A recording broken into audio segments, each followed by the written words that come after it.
Presiden Prabowo Subianto tiba di New York, Amerika Serikat menghadiri sidang ke-80 Majelis Umum Perserikatan Bangsa-Bangsa PBB. Dalam lawatan ke Amerika Serikat, Prabowo akan berpidato dalam sesi debat umum pada sidang ke-80 Majelis Umum PBB. Presiden juga dijadwalkan melakukan pertemuan bilateral dengan sejumlah pemimpin dunia.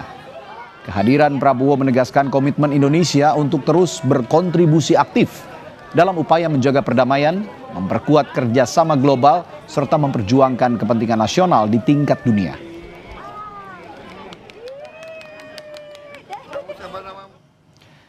Dan saudara, saat ini sudah terhubung dengan jurnalis harian Kompas, Laraswati Ariadne Anwar, yang saat ini berada di New York, Amerika Serikat. Saya akrab biasa panggil Mbak Dane ya, selamat pagi waktu Amerika Serikat, Mbak Dane.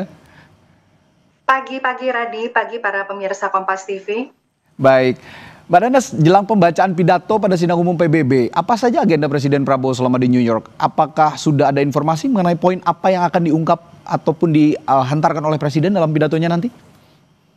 Ya, jadi Presiden kita Prabowo Subianto itu tiba di New York kemarin sore ya, waktu New York. Pesawatnya itu mendarat sekitar jam 5 sore, terus dia tiba di hotelnya itu jam 18.45. Jadi dia, Bapak Presiden itu bertolak dari Osaka, Jepang. Sebenarnya kedatangan dia di New York ini telat dari jadwal yang sebelumnya, karena semestinya dia jam 5 udah sampai di hotel.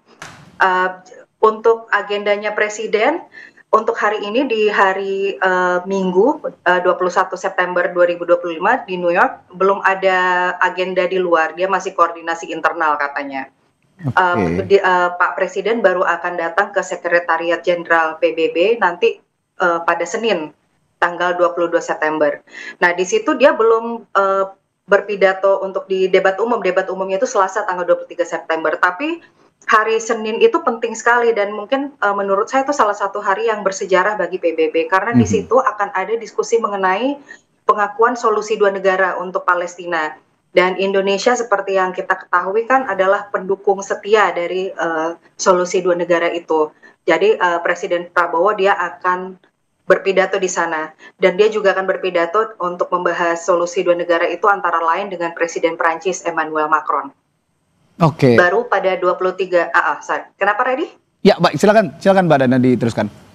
Ya, baru nanti pada 23 September itu dia akan berpidato di debat umum PBB. Nah, ini unik ya. Jadi Presiden Prabowo itu akan memperoleh giliran ketiga.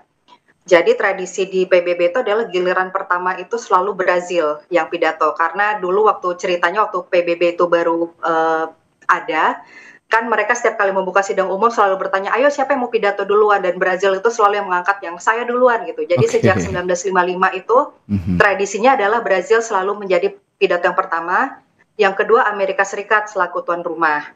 Nah, untuk tahun ini sistemnya ada pengundian. Jadi diundi gitu negara mana, karena kalau misalnya dari urutan abjad A, B, C, D kan nggak adil ya, negara-negara yang berawalan dari huruf A, mereka akan selalu berpidato duluan. Nah, Indonesia kebetulan dapat undian tahun ini untuk berpidato setelah tuan rumah, jadi yang nomor 3. Oke, nah ada informasi juga Mbak Dana, apakah Presiden nanti juga akan berencana bertemu diaspora di sana atau dengan warga negara Indonesia yang ada di Amerika Serikat? Kalau untuk agendanya saat ini kita belum mendapat informasi yang lebih lanjut. Bahkan untuk agenda bilateralnya sendiri belum banyak yang kita ketahui ya, karena ini kan dinamis sekali. Yang pasti Presiden Prabowo akan bertemu dengan Sekjen PBB Bapak Antonio Guterres. Di dalam sidang debat umum itu tanggal 23 itu dia akan berpidato mengenai pentingnya multilateralisme. Patut diketahui bahwa Indonesia ini bersama 9 negara plus UN Foundation, ini adalah penggerak reformasi PBB, terutama di bidang multilateralisme. Jadi itu isinya antara lain Indonesia, Norwegia, Meksiko, Liechtenstein, Jamaika, Barbados.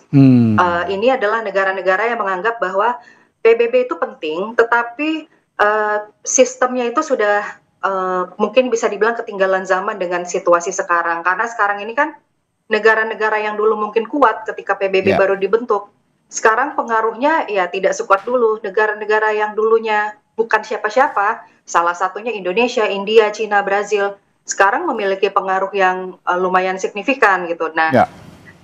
PBB itu sebagai organisasi multilateral itu juga patut melakukan reformasi supaya lebih relevan dengan situasi dunia yang sekarang, karena ada banyak kegelisahan dan ada banyak kritik yang mengatakan bahwa banyak sekali resolusi dari PBB ini kurang berpihak kepada misalnya negara-negara berkembang atau belum mampu melihat persoalan nyata yang dirasakan oleh mayoritas masyarakat dunia.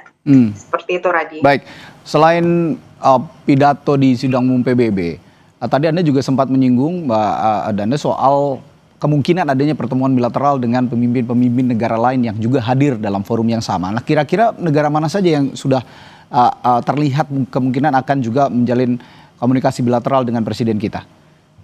Kita belum tahu ya, karena sejauh ini ya informasi terakhir yang saya peroleh itu malam tadi mengatakan bahwa Indonesia itu diundang ke 258 pertemuan. Oh, banyak sekali.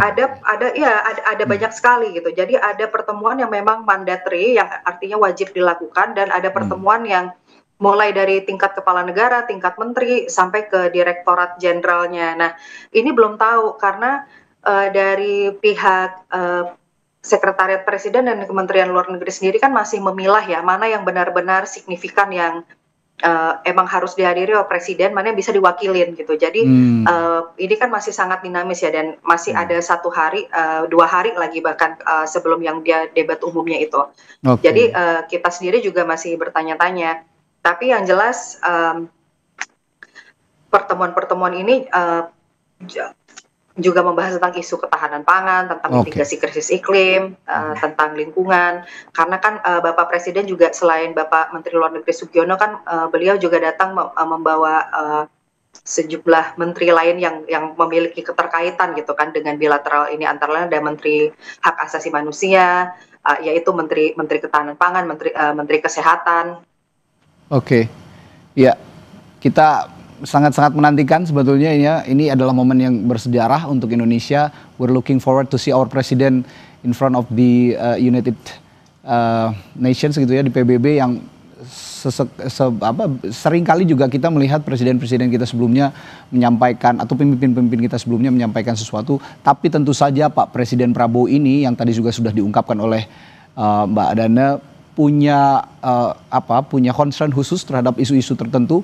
Ini yang akan kita tunggu nanti pada tanggal 23 September mendatang, Mbak Dana. Baik, terima kasih Mbak Laraswati Ariadne Anwar, jurnalis harian Kompas.